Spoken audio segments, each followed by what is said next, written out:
Even if you don't know what's going on or you have no idea where you're going, just keep trusting God. And if you're seeking the kingdom above all else, all of your needs will be provided for you.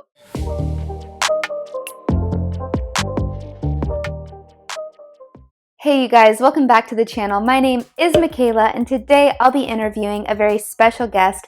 Her name is Samantha Vigneau, who I actually met on TikTok through our shared interests in ministry. Samantha's message for the world is largely about reframing the perspective we have on this time of singleness.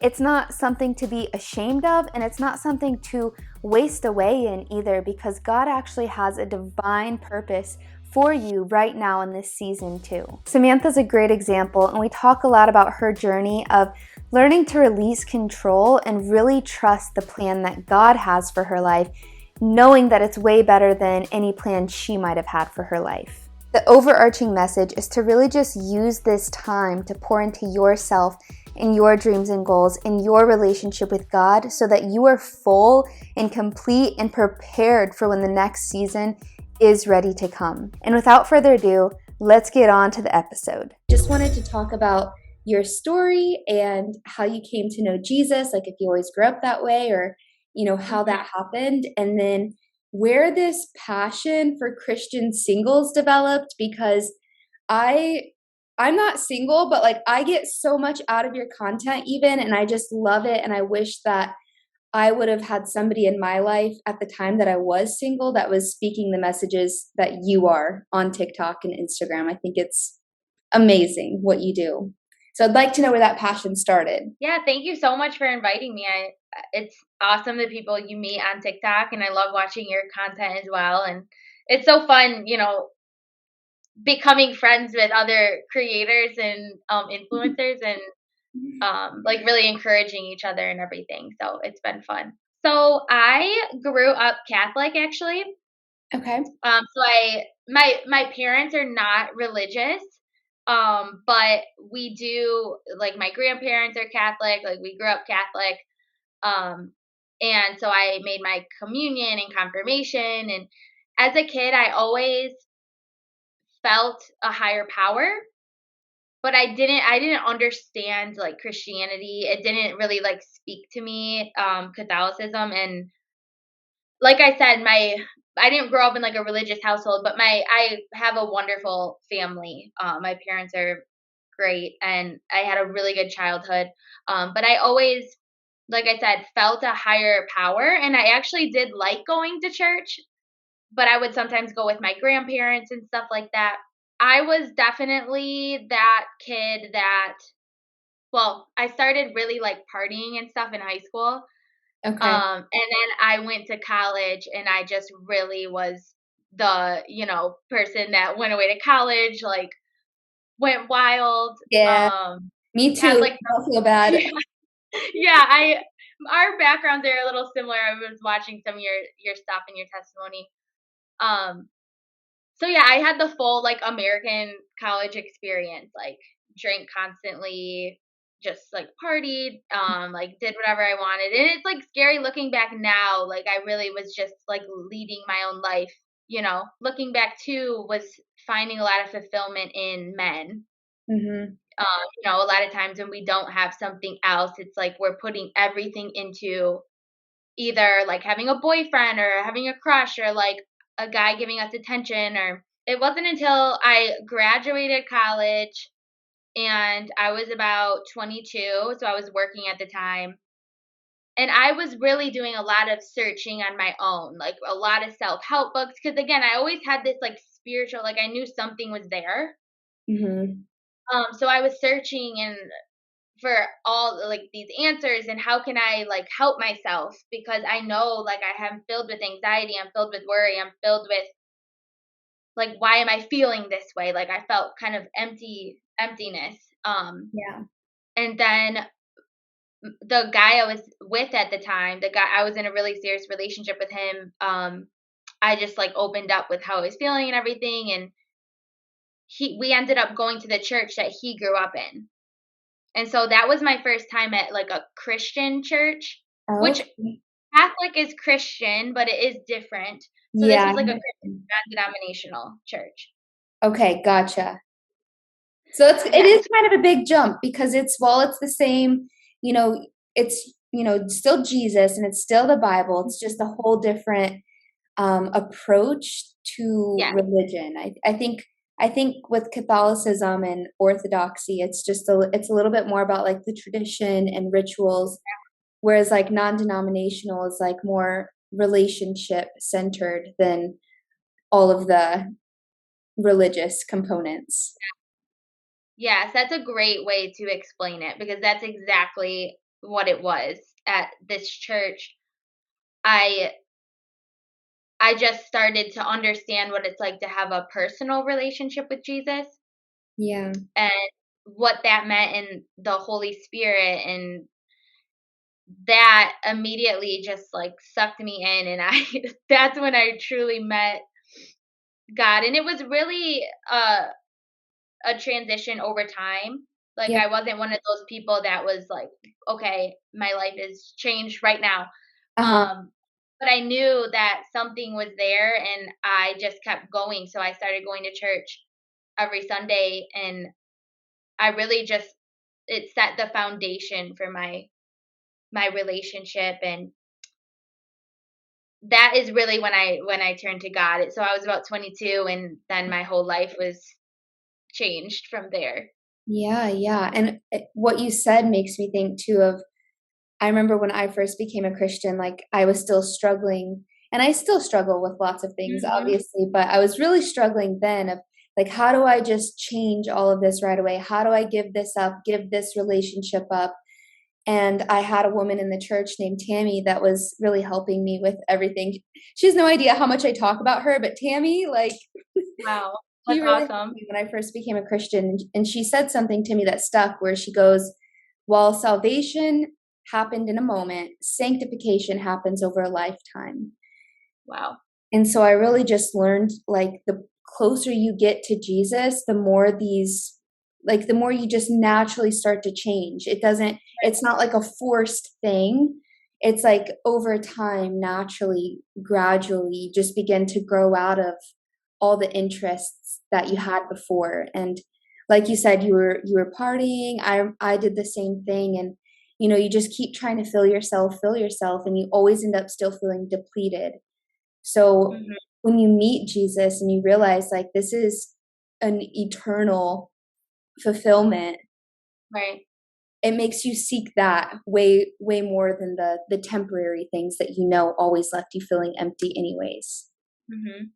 Yes, it's so true, and I just did a TikTok on this, how people are turned off by religion because there's this set of rules and regulations, and but when you really, like, know Jesus and start following him and having a personal relationship with him, like you said, it's an over time, you slowly start to realize you want to start, you know, you want him to start leading your life, and you want to start abiding by the things that the Bible lays out, because Yeah. it's just him protecting you and guiding you, and it's his love for you because he cares for us so much that he doesn't want us to experience the misery of living in our flesh constantly. But his grace is just so good because we aren't perfect, and we're never going to be able to live up to this perfect human, like, he knows that we need his grace every single day, and we're all flawed and we all make mistakes, and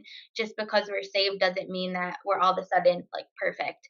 But it's just something to strive to be like Christ. Yeah, so how did that journey unfold? So you were 22 and then you started going to church Mhm. and you were in a relationship at this time. Um, so how did your life begin to change? Like what did that process look like once you did start going to church? Yeah, so I really just started understanding and everything about God. I just started the church I was going to really talk to us about the importance of reading the Bible for ourselves, because a lot of Christians don't read the Bible. Yeah. They have no idea You what they know? believe in. Right. And it is so I just love the Bible because it's so real. Like these people are like messed up people. They're just like us, and a lot of times they're worse, you know? Exactly, yeah. Like when you really start reading it, you're like, whoa, this is just action packed. It's really interesting. And so I just started learning about God and learning about the Bible and reading the Bible myself, and just day by day, like learning more about Him. I started listening to a lot of like online preachers and stuff like that too. But then the relationship I was in didn't work out. And that was a big thing for me in my 20s is I had this, like a lot of women, we have this plan for our life. We're going to get married, we're going to have kids, we're going to have everything, all of that Yeah. before the age of 30. And preferably a lot of women want that like in their early 20s. Like that's when I was ready to get married, I was ready to have kids, I was ready to do all of that. Mhm. And really, it's funny because well, it's not funny, but it's interesting because I had my entire life like planned out. But when I gave my life to Christ, he really showed me like, look, you may have everything planned out, but that's not my plan for you. I have Oh, a different wow. plan for you. And that was my 20s after that, from the time I was 22 till pretty much 29 years old. Like, God really worked on me with control, Okay. like turning over all my wants, all my needs, and everything to his plan. No, and really him getting me to understand like his plan is better than mine. Yeah. Like Yeah. I know the desires of your heart. I'm going to give that to you one day. But have some work we got to do like with just you right now before all of that. So anyway, so that was a big thing for me is really I spent a lot of time in my 20s just alone with God. Like through breakups, through and dating different people, through just Mhm. a lot of that time on my own, just really in like the secret place with Jesus, and really building that personal relationship and him just like pouring into me. And that's what this year has been, really a year of like, okay, we did enough pouring into you. Now we're going to step out and, pour into other people. Yeah. I feel that. I can see that coming from you because I can tell when you're filming and you're putting up these videos, like, it's not memorized, like, you don't have to, like, script it, it's literally just, like, flowing out of your heart, like, you can tell that you've really spent time with God.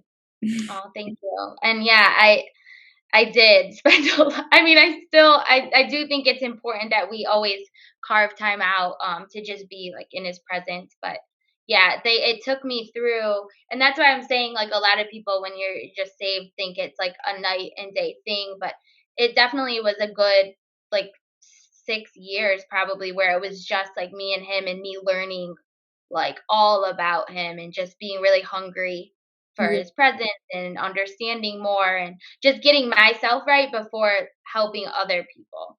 Yeah.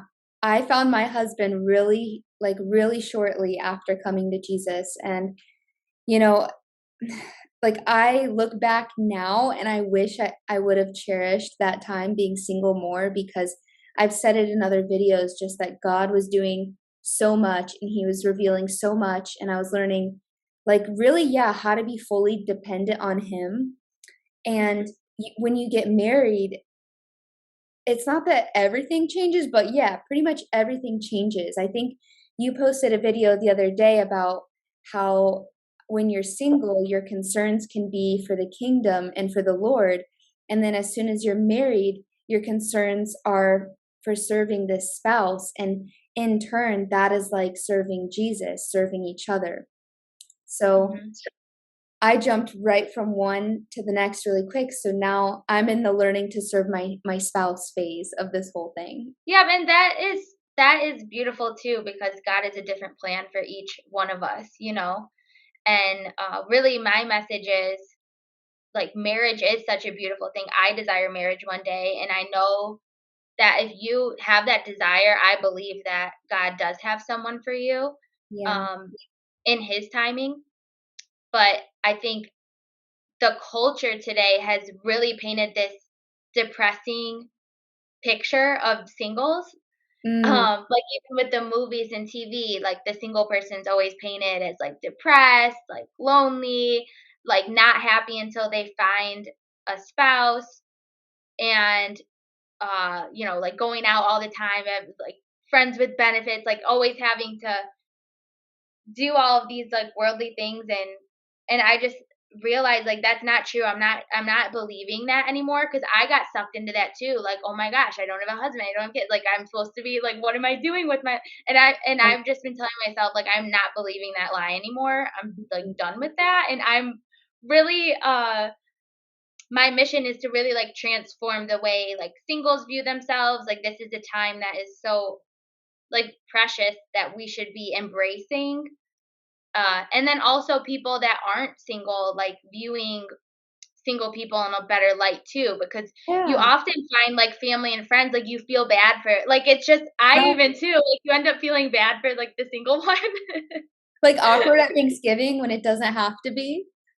Right. It's like, no, that's it can be a beautiful time in your life if you only take the time to really better yourself, understand yourself, seek God. But a lot of people don't do that. So then it can be end up lonely, and Yeah, exactly.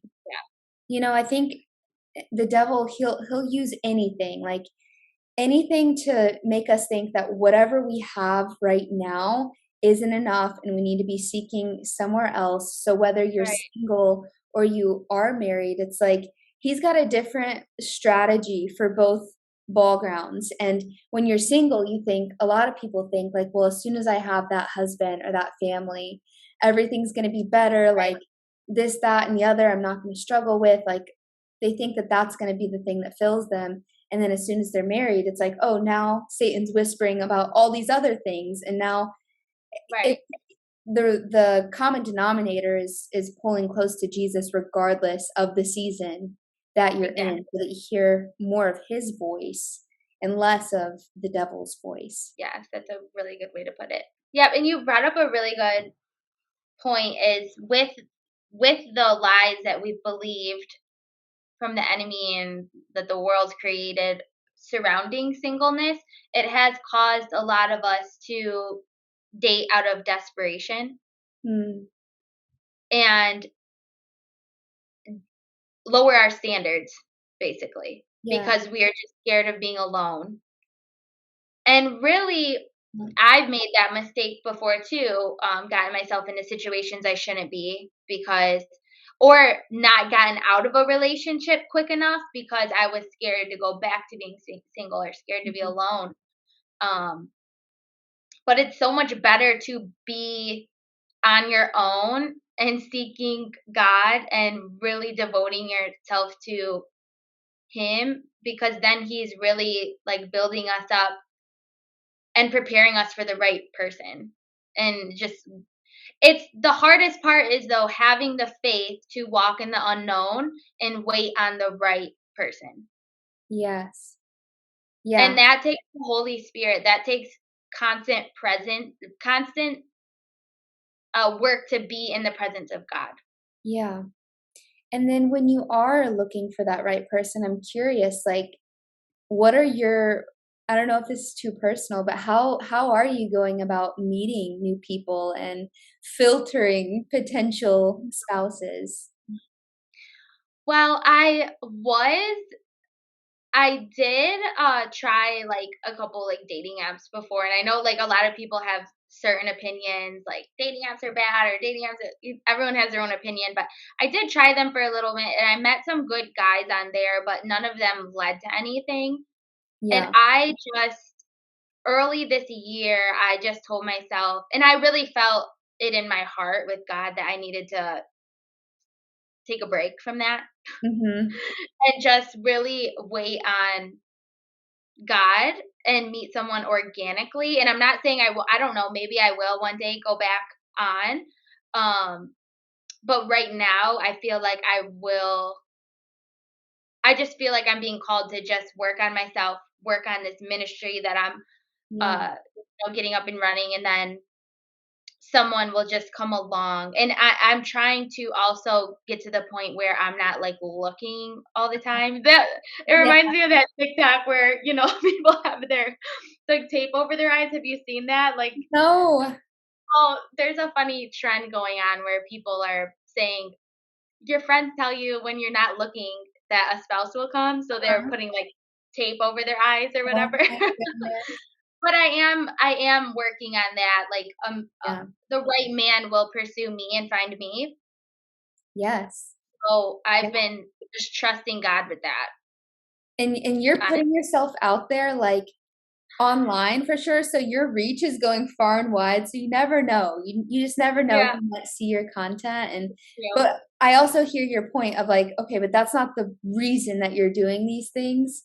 You know, Mhm. you're building your ministry and you're working on yourself. And deep down, it's like, like you want this, but for Yeah. that not to be the full focus. Exactly. Exactly. I know I'm helping people, and I want to help, like you said at the beginning of our meeting. I want to help the person that was in the same situation as me a few years ago. Like feeling lost or feeling hopeless after a breakup or like stuff like that. But yes, I'm totally open to whatever God has for me. Like if there's like someone I meet through what I'm doing, like that's amazing. So I'm open to whatever whatever God wants to bring into my life. So what exactly is your goal with the ministry that you're starting? I know you're really like putting in the work on TikTok. I see that, and with Mhm. Instagram and you said you're going to start a podcast. I'd be curious to know what this is going to look like if you have a plan for that. Yep, I just started randomly like running after TikTok. I took a ministry school at my church for the last year. Okay. So it really helped us kind of evaluate what sphere or sphere of influence we should be working in, and I really felt called to like social media and yeah, podcasting and stuff like that. So that's where I got the idea to start a TikTok. So I really just started going after that, and then I have been getting a little into Instagram. I'm not like used to Instagram yet, so I don't really have like many followers or anything on there yet, but I am trying to I don't want to put like all my eggs in one basket, so I'm trying to Yeah. expand on there and get more comfortable there. Instagram Um is hard. Instagram it is is. hard to organically grow. I am putting in that work and it's just nothing like TikTok. Yes, it is hard. It is hard. And then you end up knowing a lot of it's more like your friends and family and stuff like that on Exactly. Instagram. But yes, God's been putting on my heart to start a podcast. And uh right now in this season to continue speaking to single people, encouraging single people and getting us to think about it differently, like really embracing this time to use it as a time to run after your goals, whether it be like in business or ministry or school, whatever it is, but really just like pouring into yourself, seeking God and using it as a time of like preparation. So that's what I was thinking of with doing with the podcast in the future. That's I awesome. know that seasons of life change and it could expand into other topics. So I'm trying not to be too like niche with my focus either. Gotcha. So I'm kind of working through that. How can people find you and stay connected with you? Yeah, so follow me at Samantha Vigneau, Vigneau, on TikTok and Instagram. Yes, That's where you can and find. Instagram. Yes, and please Instagram. I need help with my Instagram Yes. followers. So definitely, definitely on Instagram.